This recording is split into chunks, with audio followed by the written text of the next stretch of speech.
Hi, friends. Hope you're ready for the next two chapters of our book, 13 and 14. So remember, Jack and Annie just um, beat the dragons who were breathing blue fire, and they got the cup of water, and they left the room. So let's see what happens next. Chapter 13, Your Horses Are Waiting. I don't believe what just happened, said Jack. Well, what part don't you believe, said Annie, holding the silver cup. Jack just laughed and shook his head. I don't believe any of it, he said. Annie laughed. That was pretty cool, huh? Jack pushed his glasses into place and stared at her. Seriously, what just happened in there? I imagined us fighting the keepers with flaming swords, said Annie. What were you imagining? Jack shrugged. I just imagined the keepers going back in their holes, he said. Good, said Annie, because we both got what we imagined. Yeah, said Jack, smiling. But what you imagined made such a better story. A shriek of fury came from inside the cave. Yikes, said Annie. Let's get out of here, said Jack. He scrambled to his feet, and together they climbed back down over the big rocks to the thicket. Annie moved very carefully to keep from spilling the water in the cup. When they came to the thicket, Jack pulled out Sir Percival's compass. If we came west to get here, we need to go east to get back, he said. East is that way. As they started in the wild growth, Jack went first so that he could clear a way for Annie.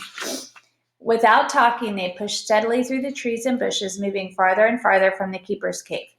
Finally, they heard music in the distance. They walked closer and closer to the sound until they stepped back into the green glade. The winged dancers were still there, dancing in their magic circle. Jack's heart raced. He had that feeling again. He really wanted to join them. But he knew that if he did, he would never escape their dance. Look, said Annie, the knights are awake. Sir Lancelot, Sir Galahad, and Sir Percival were standing just beyond the circle of dancers. They were buckling on their swords. Hi, called Annie. Guess what? We got it. The knights walked shakily toward Jack and Annie. They still looked really tired and thin, but color was returning to their cheeks. We have the water of memory and imagination, said Annie, and she held up the silver cup. The knights smiled. Now we just need to get it back to Camelot, said Jack. We would like to help you, said Sir Lancelot, but it seems we've lost our 3 horses. No, you haven't, said Annie. Your horses are waiting for you. They're on the other side of the hill, said Jack. Jack and Annie led the knights over the hill. On their way, Jack picked up the red velvet cloak. When they came to the meadow, they saw the 3 horses. The horses neighed and cantered over the knights. As Sir Lancelot stroked the mane of the black horse, he turned to Jack and Annie. You can both ride back to Camelot with me, he said. Thanks, they said. Jack fastened the red cloak around his neck. Sir Lancelot helped him onto the back of a horse, then he climbed on himself. Annie sat right behind Sir Lancelot. She held onto the knight with her right hand, and she held the cup in her left hand. Can you carry the water without spilling it? Jack worried. I'm going to try, she said. Sir Galahad mounted the brown horse, and Sir Percival climbed on the gray horse. Then the 3 knights started through the pale green meadow. Careful, careful, Jack whispered to Annie. I got it, she said. When they came to the iron gate, the knights drew their swords. Open the gate in the name of King Arthur of Camelot, Sir Lancelot called. Though he still sounded hoarse, the knight's deep voice carried an amazing strength. And here they are at the gate. There's Sir Lancelot, and then Jack and Annie are sitting on the horse behind it. Let's see what the guards do. The iron gate slowly swung open. Sir Lancelot urged his horse onward. The guards watched silently as the knights passed them and started across the bridge. The 3 horses trod in single file over the wooden planks. Again, Jack was amazed by the difference between this world and the other world. Here it was dark and freezing and foggy. The red cloak flapped in the bitter wind. As the horses stepped off the bridge, they each neighed loudly. Oh, wow, whispered Annie. Standing high on a rock in a swirl of fog was the white stag. Remember that big white stag that they rode there? And that takes us to chapter 14 called Return. The 3 knights gazed in wonder at the white stag. Here, take this, Annie said to Jack. She handed Jack the silver cup, then she slipped off the back of Lancelot's horse and ran to the stag. Thanks for coming for us, she cried, throwing her arms around his neck. The 3 knights looked at Jack. That's the white stag. He brought us here. Are you wizards? Sir Percival asked in a hushed voice. No, just ordinary kids.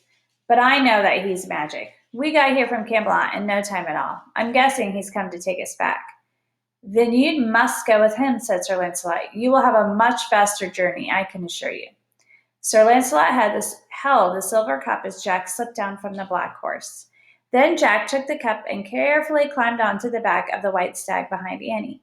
He held the cup with both hands as the stag stood up. Tell King Arthur we will return to Camelot before the first night of the new year, said Sir Launcelot. Farewell, Jack and Annie, said Sir Galahad. Godspeed, said Sir Percival. Same to you, said Annie. Have a safe trip, said Jack. The knights solemnly bowed, and the white stag blew out a puff of frosty air. Then he started down the mountainside. When the white stag came to the base of the mountain, he took off again like a white comet.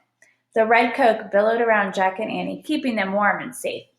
The stag dashed across the wintry fields. He ran past quiet stables and thatched huts.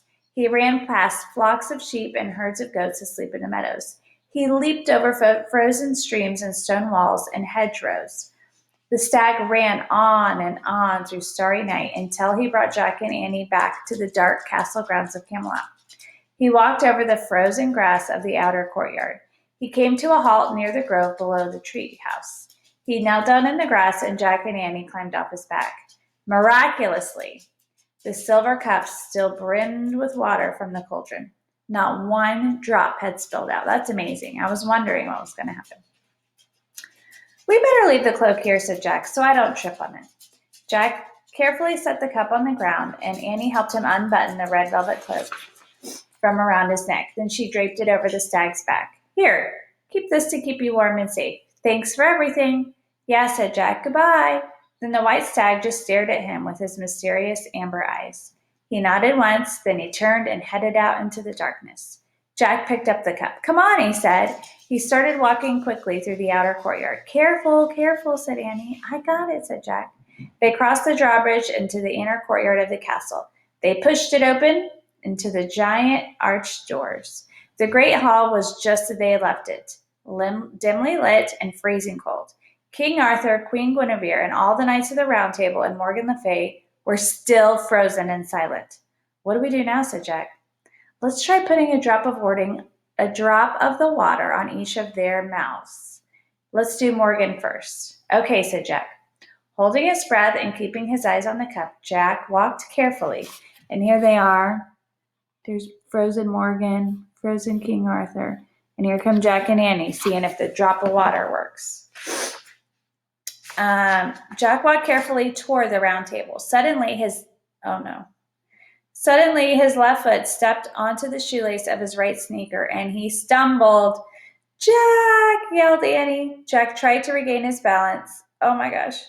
But it was too late. As he fell to the floor, the silver cup slipped from his hands. Friends, oh no.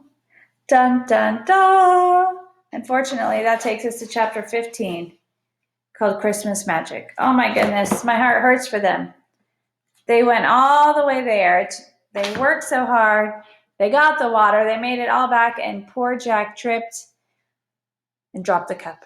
Oh, I'm so nervous. I really want to know what happens. I think actually the next book, the next time we meet, tomorrow will be the last two chapters of the book, 15 and 16.